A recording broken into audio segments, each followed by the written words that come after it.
Alright, ladies and gents, this is Mr. D-Rock, aka Hanger Mr. Hernandez, here for your Week 9 recap. First off, I would like to apologize to the commish for forgetting to do last week's recap.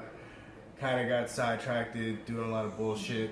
But all in all, it is the Week 9 recap. Congratulations, guys, on where we are in the seedings. Everybody except Seiko, your team is fucking terrible. Nobody really likes you in the league, and your name is awful. But all in all, it's been a good year. Welcome to the halfway point of the season. So let's get going with the recap. First things first, I got to give it to the recap of Corey and myself with the matchup. He had a hell of a week. Personally, my team didn't do shit. AJ Green and LaShawn McCoy, my first and second round picks, got me a combined 4 points. That didn't help. And he had a very, very great showing by Carlos Hyde and New Orleans defense.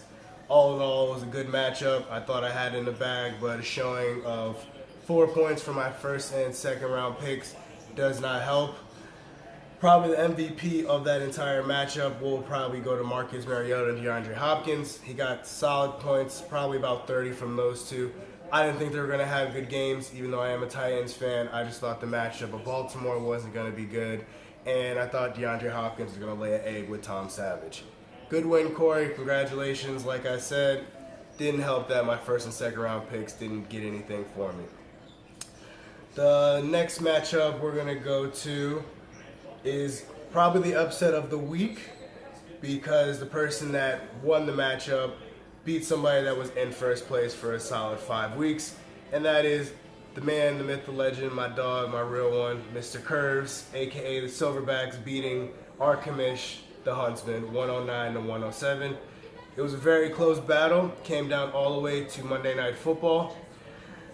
My dog Curves got a great pickup this week with Robert Woods getting him a solid 22 points and Amir Abdullah with that clutch touchdown.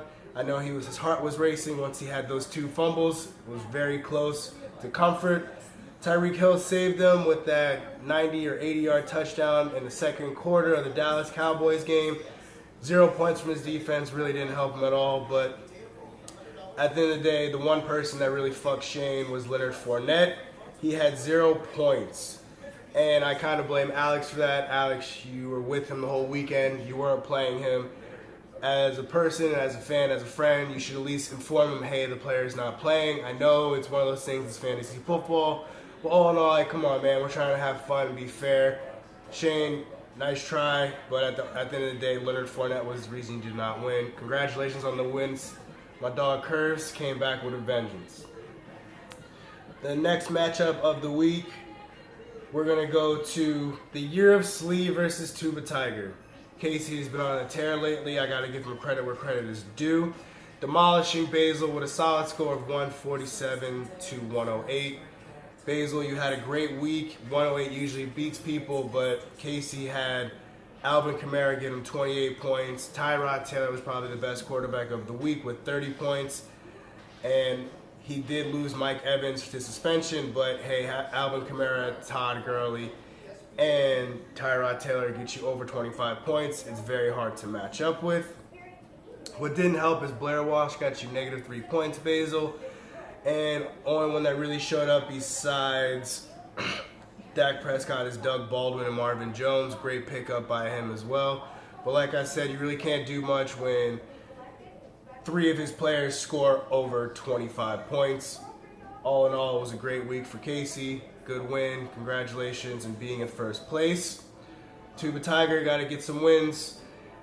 Next matchup wasn't really appealing. You like how I did that? So it was my dog Connor versus Beerman and Stephen Kelly. Stephen Kelly had a great week from Jay Cutler and Alshon Jeffrey, but nobody else really showed up for him except for his kicker. You're not going to really win that much matchups when only 3 of your players get over 10 points. Connor had a solid week from a number of players getting over 10 points. Russell Wilson with a great 27. Demaryius Thomas with a clutch touchdown in the fourth quarter really set the bar for him and pushed him over to the win. And Classic Z getting over 15 points. Good job, Connor, with the win. You're back in the game even though we're still waiting to see what's going on with Ezekiel Elliott.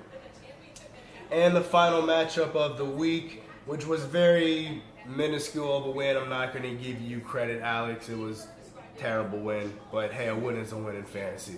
Like you said, it's fantasy. A thing's a bitch.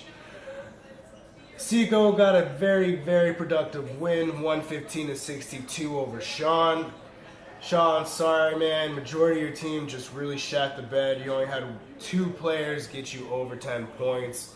Trey Burton and Jacksonville defense, all the rest of your skill position got you less than 6.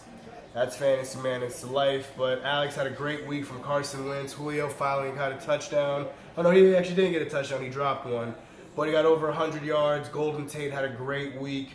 Doug Martin didn't do anything, but his running backs and his tight ends sealed the deal for him. All in all, good win, Alex. I got to give you credit where credit is due, even though majority of Sean's team underperformed. But, hey, you're in second place. I can't hate, so I got to give you congratulations. So that is your recap for Week 9. Congratulations, everybody, from where you guys are at. Currently, the standings are Casey is in first place, Alex is in second, Mr. Huntsman, our commish, is in third, I am in fourth, Corey is in fifth, Connor is in sixth, Basil is in seventh, Sean is in eighth, Curves is in ninth, and Stephen Kelly is in 10th. Congratulations to everybody where you're at. Great trades have been coming in. Great week so far. Matchup week, rivalry week, week 10. All in all, it's been a great, fantastic year. Fuck you, Alex, for not telling Shane about Leonard Fournette. But congratulations, everybody. Go Bill Belichick Film School.